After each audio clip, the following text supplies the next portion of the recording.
Trying to get to the bottom of where Australia's fuel stocks actually are, because I don't trust anybody. Labor MP Amanda Rishworth and Karl Stefanovic clash over fuel stocks. A Labor minister has been accused of fabrication by Karl Stefanovic. Now, by the way, I don't care about any of this drama, but there are some interesting quotes in this, which is why I'm looking at it, and then we'll do another article after that from the ABC.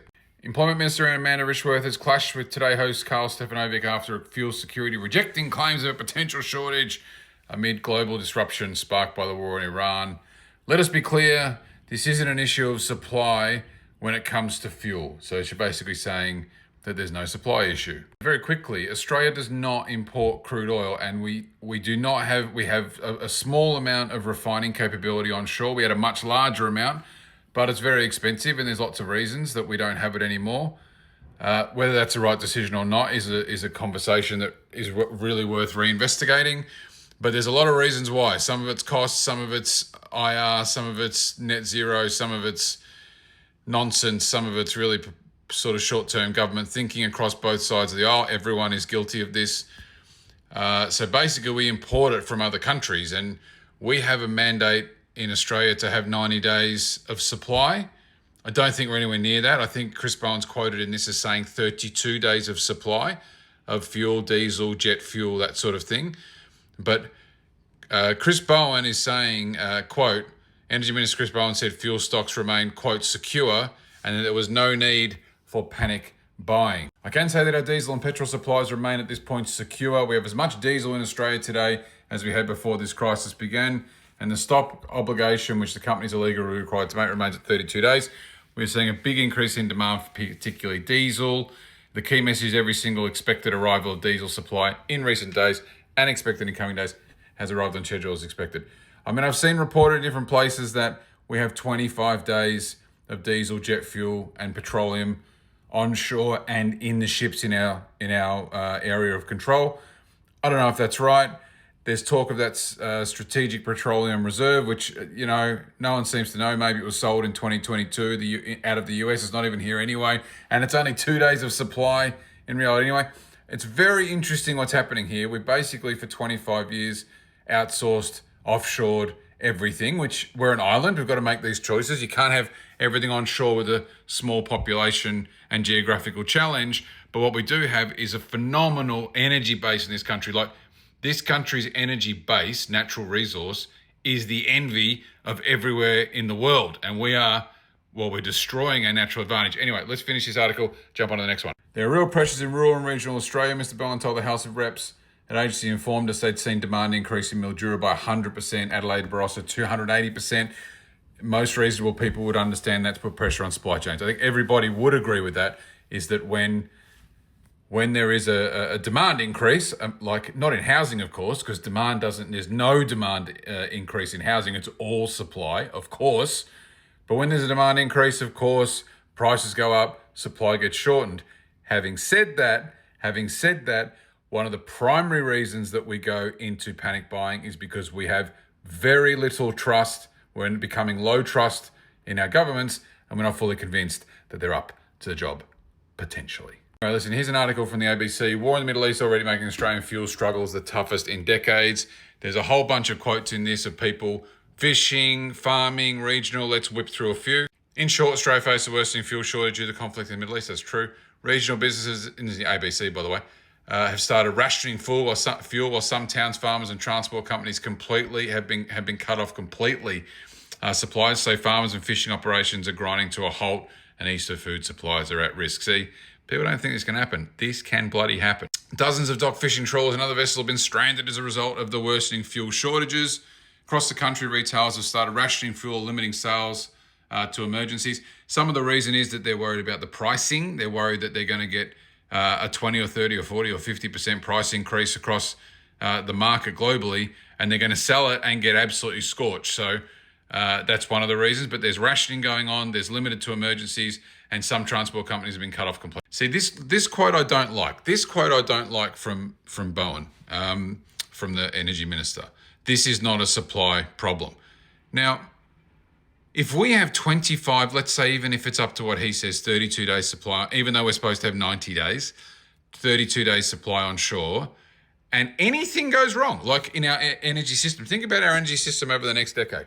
We're going to have solar panels and wind farms from China. Like we don't make them here. We can't make them here. We can't make them here for a dozen reasons, all government inflicted.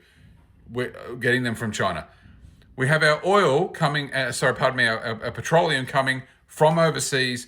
We can only refine 20% of what we need onshore. So we've got no refining really scale capability. So we've got oil coming from overseas.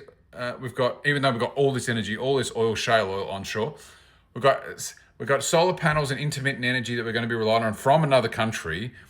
And we're not going to build any baseload like nuclear or any real energy that we can rely on. We're going to go with intermittent energy that's unproven to run any economy. So that's the state of our energy security. They talk about energy security right now. In theory, it works because it's backed up by coal and other things.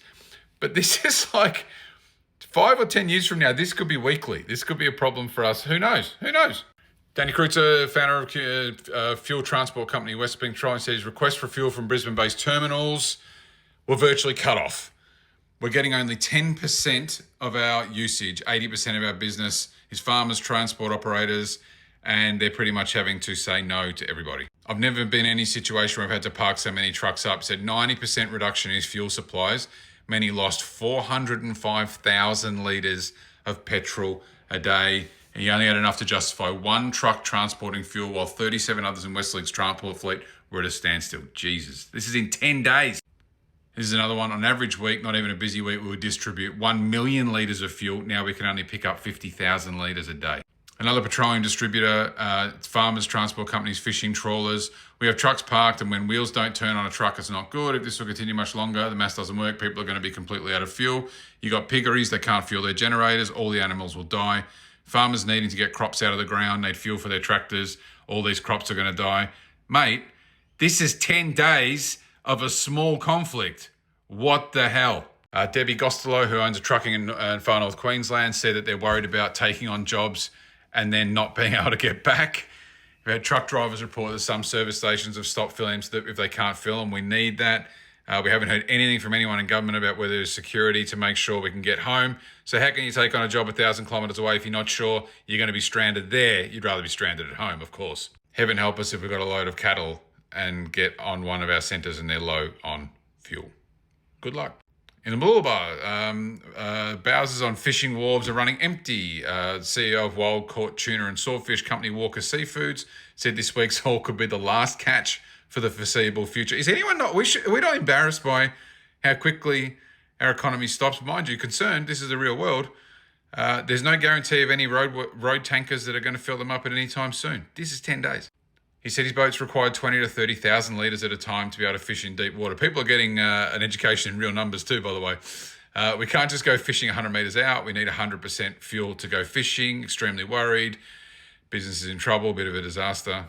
Here's another one. This is Noel Cattle. I think it was on the one on the photo. His trawler burns hundreds of litres of fuel on a typical night at sea, anywhere from 650 to 800 litres. We do big nights. It's looking grim. And this is the fuel price goes up from anywhere from 250 to 300 a litre. We are well out of business for the time being. There's another on farming. They're saying that they're 50 kilometres west of Corrigan, less than 500 litres of fuel left, and their seeding could use 200 litres of diesel an hour. So farmers are having to choose between seeding and not, and making really hard choices, and we're not even 2 weeks in. Let's finish on this. It begs the question again, how is an energy-rich country like Australia not able to cushion ourselves from the geopolitical problems that come along? Now, by the way, strategic petroleum reserves, onshore refining, energy destruction that we've done, wealth destruction, all these choices that both sides of the House have made in the last decade. We've been asleep at the wheel. We have governments that are sleepwalking, and we're just decline. We're in slow decline. Australia is in an embarrassing decline. We have everything in our favour. We have every single natural resource a country could possibly wish for. And look at this. Not even 2 weeks. We're not even involved, basically. And our economy, particularly regions, is days away from collapse. So this is what you got, guys. This is what we've got in this country. I'm very sorry to say. If we don't change direction, this is what our future looks like. This is just a very small, early stage little canary.